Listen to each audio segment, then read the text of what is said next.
तो दोस्तों, क्योंकि रिश्तों के भी रूप बदलते हैं कि आज के एपिसोड की शुरुआत वहीं से होती है जहां अंगद बाथरूम में पूरी तरह टूट चुका होता है। वो लगातार रोते हुए खुद से लड़ रहा होता है। उसके मन में सिर्फ एक ही बात चल रही होती है कि वो ये टेस्ट करवाना नहीं चाहता, लेकिन हालात उसे मजबूर कर रहे हैं। उसे लगता है कि अगर कभी वृंदा को उन अफवाहों के बारे में पता चल गया जो लोग उसके बारे में फैला रहे हैं, तो उसे बहुत गहरा दुख पहुंचेगा।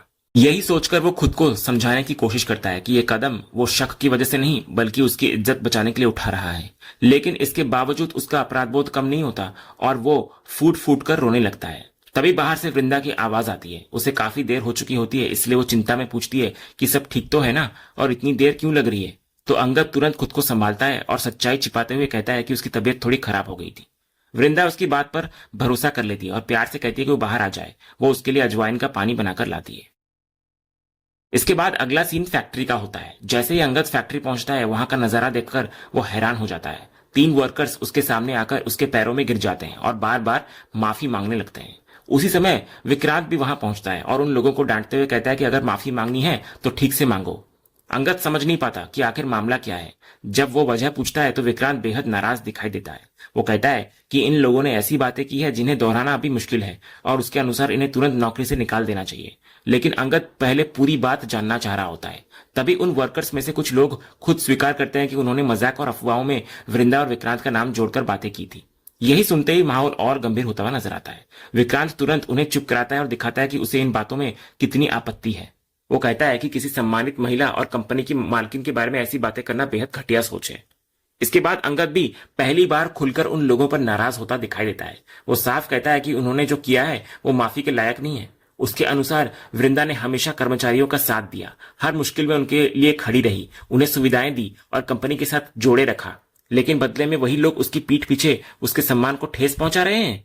अंगद साफ कहता है उनको कि उसे अपनी पत्नी पर पूरा भरोसा है और वो किसी भी कीमत पर उसके सम्मान पर सवाल उठाने वालों को बर्दाश्त नहीं करेगा।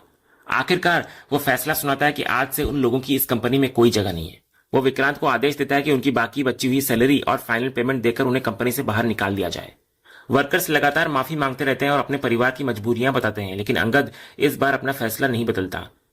उनके जाने के बाद भी विक्रांत गुस्से में दिखाई देता है। उसे लगता है कि इतनी बड़ी गलती के लिए सिर्फ नौकरी से निकालना काफी नहीं है, लेकिन अंगद उसे वहीं पर रोक देता है। वो याद दिलाता है कि ऑफिस में हाथ उठाना भी गलत होता है और हर चीज की एक सीमा होती है। इसके बाद विक्रांत फिर से बात को अपने और वृंदा की तरफ ले जाने की कोशिश करता है, लेकिन इस बार अंगद तुरंत उसको रोक देता है। वो बेहद सख्त लहजे में कहता है कि उसे अपनी पत्नी पर खुद से भी ज्यादा भरोसा है और इस विषय पर उसे आगे कुछ सुनने की जरूरत नहीं है। तभी अचानक अंगद के फोन पर कॉल आता है। ये कॉल जमशेदपुर पॉलीक्लिनिक से होता है। कॉल आते ही वो विक्रांत को बाकी काम संभालने के लिए कहता है और खुद फोन रिसीव करता है। उधर से उसको बताया जाता है कि जिस टेस्ट का वो इंतजार कर रहा था उसकी रिपोर्ट तैयार हो चुकी है।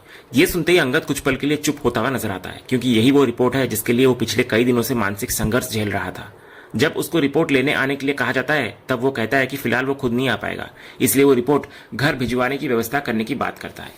तभी उसे बताया जाता है कि इसके लिए फीस लगेगा, लेकिन अंगद बिना एक पल सोचे इसके लिए तैयार हो जाता है। फिर वो अपना एड्रेस देता है उनको। उधर कृपा वृंदा को बता रही होती कि आज विक्रांत ने उन वर्कर्स पर हाथ उठा दिया था जिन्होंने उसके और वृंदा के बारे में गलत बातें की थी। यह सुनकर वृंदा हैरान नजर आती है। उसे यकीन नहीं होता कि बात इतनी आगे बढ़ गई। तभी कृपा आगे कहती है कि उन लोगों को नौकरी से भी निकाल दिया गया है और उसके हिसाब से तो उन्हें जेल तक भेज देना चाहिए था, क्योंकि उन्होंने हद पार कर दी थी। लेकिन वृंदा का नजरिया बिल्कुल अलग होता है। वो कहती है कि ऐसे लोगों की बातों को ज्यादा महत्व देने की जरूरत नहीं है। लोग क्या बोलते हैं उससे ज्यादा जरूरी यह है कि अपने रिश्ते में भरोसा कितना है। वो ये भी मानती है कि विक्रांत को शायद बुरा लगा होगा, लेकिन किसी कर्मचारी पर हाथ उठाना भी सही नहीं था। अगर मामला पुलिस तक पहुंच जाता तो बेवजह परेशानी और बढ़ सकती थी। इसके बाद वृंदा साफ कहती है कि जिन लोगों ने गलत किया उन्हें उसकी सजा मिल चुकी है। नौकरी जाना किसी भी कर्मचारी के लिए बहुत बड़ी सजा होती है। इसके बाद वृंदा पूरे विश्वास के साथ कहती है कि जहां भरोसा होता है वहां डर और असुरक्षा की कोई जगह नहीं होती। उसके अनुसार अंगद ने पूरे मामले को बहुत अच्छी तरह संभाला, क्योंकि उसे अपनी पत्नी पर पूरा विश्वास है। वो तो यहां तक कह देती है कि यह सब सुनकर शायद अंगद ने भी इन अफवाहों को गंभीरता से नहीं लिया होगा। उसे बिल्कुल अंदाजा नहीं होता कि दूसरी तरफ अंगद किस मानसिक संघर्ष से गुजर रहा है। इसके बाद अगला सीन कॉन्फ्रेंस रूम का होता है। कंपनी की मीटिंग चल रही होती है और सभी लोग काम में व्यस्त होते हैं। उसी समय क्लिनिक का एक व्यक्ति वहां पहुंचता है और चपरासी को एक लिफाफा देकर कहता है कि अंगद तक पहुंचाना है। तो चपरासी ये लिफाफा लेकर मीटिंग रूम में पहुंचता है। वो घबराते हुए अंगद को बुलाता है। अंगद तुरंत समझ जाता है कि शायद ये वही रिपोर्ट है जिसका उसके इंतजार था। वो कुछ देर के लिए मीटिंग संभालने की जिम्मेदारी वृंदा को देकर बाहर निकल आता है। बाहर आते ही वो रिपोर्ट अपने हाथ में लेता है। उसके चेहरे पर एक अलग ही आत्मविश्वास दिखाई देता है। उसे लगता है कि अब वो रिपोर्ट उन सभी अफवाहों का हमेशा के लिए अंत कर देगी। उसे विश्वास होता है कि अब उसे वो जवाब मिलने वाला है जिसके बाद वो सबकी बोलती बंद कर देगा। लेकिन अगले ही पल उसकी दुनिया हिल जाती है। जैसे ही वो रिपोर्ट को खोलता है उसके चेहरे का रंग उड़ जाता है। रिपोर्ट में जो नतीजा लिखा होता है उसको देखकर वो पूरी तरह सन्न रह जाता है। कुछ पल के लिए उसे अपनी आंखों पर भरोसा नहीं होता। इसके बाद जैसे ही अंगद रिपोर्ट खोलकर देखता है वो पूरी तरह हैरान नजर आता है। रिपोर्ट में रिजल्ट नेगेटिव होता है। ये देखकर उसके मन में पहला ख्याल आता है कि अगर रिपोर्ट नेगेटिव है तो इसका मतलब ये बच्चा उसका नहीं है। यही सोच उसके दिमाग में घूमने लगती है। फिर वो मीटिंग रूम के अंदर देखता है जहां वृंदा और विक्रांत एक साथ खड़े होकर हंसते हुए बात कर रहे होते हैं। उन्हें साथ देखकर अंगद का गुस्सा और बढ़ जाता है। उसके मन में बस एक ही बात चल रही होती है कि जो कुछ भी हो रहा है उसके पीछे विक्रांत ही है। गुस्से में वो सोचने लगता है कि वो विक्रांत को छोड़ने वाला नहीं है। अगले ही पल वो मीटिंग रूम के अंदर जाता है, टेबल पर रखा पेपर वेट उठाता है और सीधे विक्रांत के सिर पर मार देता है। वार इतना जोरदार होता है कि विक्रांत के सिर से खून निकलने लगता है और वहीं वो नीचे गिर जाता है। पूरा मीटिंग रूम हड़कंप में आ जाता है। सब लोग दौड़कर विक्रांत के पास पहुंचते हैं। वे वृंदा भी घबराकर उसके पास जाती है और उसको उठाने की कोशिश करती है। तभी वहां मौजूद एक व्यक्ति उसकी नब्ज चेक करता है।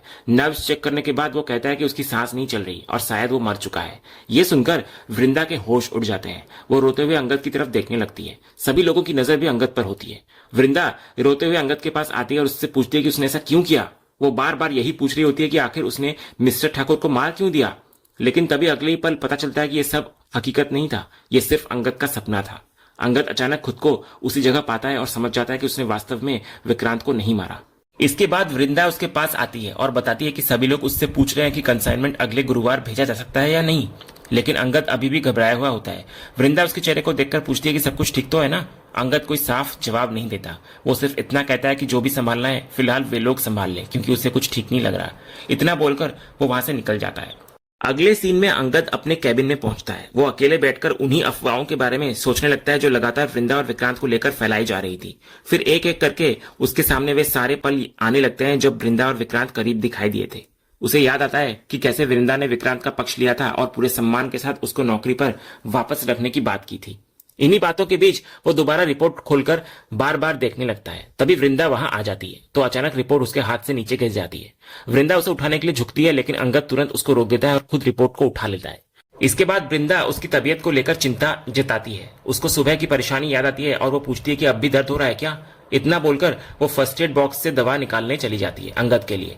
इधर अंगद जल्दी से रिपोर्ट को छुपा देता है। इसके बाद वृंदा वापस आती है और उसको दवा देती है। वो कहती है कि कंसाइनमेंट की चिंता करने की जरूरत नहीं है क्योंकि मिस्टर ठाकुर सब संभाल लेंगे। इतना सुनते ही अंगद के मन में फिर वही सारी बातें घूमने लगती है। रिपोर्ट का नेगेटिव रिजल्ट, अफवाहें और विक्रांत और वृंदा के साथ बिताए हुए वे पल। गुस्से और तनाव में उसका हाथ ग्लास पर और कस जाता है। अचानक ग्लास उसके हाथ में ही टूट जाता है और उसके हाथ से खून निकलने लगता है। वृंदा तुरंत घबरा जाती है और पूछती है ये कैसे हुआ। उसमें दरार थी इसलिए टूट गया। वृंदा उसको समझाती है कि उसको ध्यान रखना चाहिए था। फिर वो उसके हाथ पर दवा लगाकर पट्टी करने लगती है। अंगद उसी दौरान लगातार वृंदा की तरफ देखता रहता है और जब वृंदा कहती है कि उसको अपना ध्यान रखना चाहिए तब अंगद भी उसकी तरफ देखते हुए बस यही कहता है कि ध्यान रखना चाहिए था। इसके बाद भी उसकी नजरें लगातार वृंदा पर ही टिकी रहती है। अगले सीन की शुरुआत में विक्रांत और मंगल बाहर मिलते हैं। इधर विक्रांत मंगल की तारीफ करते हुए कहता है कि उन्होंने जो प्लान बनाया था वो सुपर हिट रहा। विक्रांत कहता है कि अगर मंगल नहीं होता तो यह सब मुमकिन नहीं था। इस पर मंगल भी अपनी वफादारी का जिक्र करता है। विक्रांत याद दिलाता है कि जब मंगल जेल में था तब वो उसे हर महीने 1 लाख रुपए भेजता था और अगर मंगल बाहर होता तो शायद इतनी कमाई नहीं कर पाता। दोनों खुद को एक दूसरे का वफादार बताते हैं। फिर विक्रांत याद करता है कि कैसे उसने कृपा के जरिए जानकारी हासिल की थी कि वृंदा अस्पताल जा रही है। जब कृपा ने बताया था कि मैडम हॉस्पिटल जा रही हैं और उन्होंने मीटिंग का टाइम बदल दिया है तब विक्रांत समझ गया था कि अंगद अब पैटर्निटी टेस्ट करवाने के लिए जाएगा। विक्रांत कहता है कि शक की शुरुआत तो उसने की थी लेकिन उस शक की चिंगारी को आग मंगल ने बनाई। उसने फैक्ट्री में फैली उन अफवाहों का जिक्र किया जो उसने ही शुरू की थी ताकि अंगद का दिमाग भटक जाए और वो शक करने लगे। इधर मंगल हैरान होकर पूछता है कि टेस्ट तो पॉजिटिव आ सकता था, फिर वो नेगेटिव कैसे आ गया। इस पर विक्रांत शैतानी मुस्कान के साथ कहता है कि दुनिया में अगर ऊपर भगवान है तो नीचे पैसा भगवान है। विक्रांत फ्लैशबैक में ले जाता है और दिखाता है कि जब अंगद क्लिनिक में अपना और वृंदा का सैंपल देकर जा चुका था तो विक्रांत वहां पहुंचा। उसने रिसेप्शनिस्ट को अपना काम करने के लिए कहा। पहले वो महिला घबरा गई थी लेकिन विक्रांत ने उसे पैसों की ताकत दिखाई और रिपोर्ट बदलने के लिए मना लिया। विक्रांत कहता है कि उसे पता था कि आज रिपोर्ट की डिलीवरी होनी है और वो हर हाल में नेगेटिव ही होगी। फिर विक्रांत कहता है कि उसने अंगद की वो टूटी हुई और हताश शक्ल देखी है, जिससे ये साफ है कि उनका प्लान 100% कामयाब हो चुका है। अब अंगद पूरी तरह से शक की आग में जल रहा है। दोनों अपनी इस जीत पर मुस्कुराते हैं और इसी सीन के साथ आज का यह एपिसोड यहीं पर खत्म होता है। तो दोस्तों, आपको आज के एपिसोड का अपडेट कैसा लगा, अपनी राय हमें कमेंट बॉक्स में जरूर बताएं। अगर आपको आज का ये वीडियो पसंद आया हो तो वीडियो को लाइक और शेयर जरूर करें और ऐसे ही लेटेस्ट एपिसोड का अपडेट जानने के लिए हमारे इस चैनल को सब्सक्राइब करना ना भूलें और बेल आइकन को भी जरूर दबाएं। मिलते हैं अगले एपिसोड के अपडेट के साथ, तब तक के लिए धन्यवाद।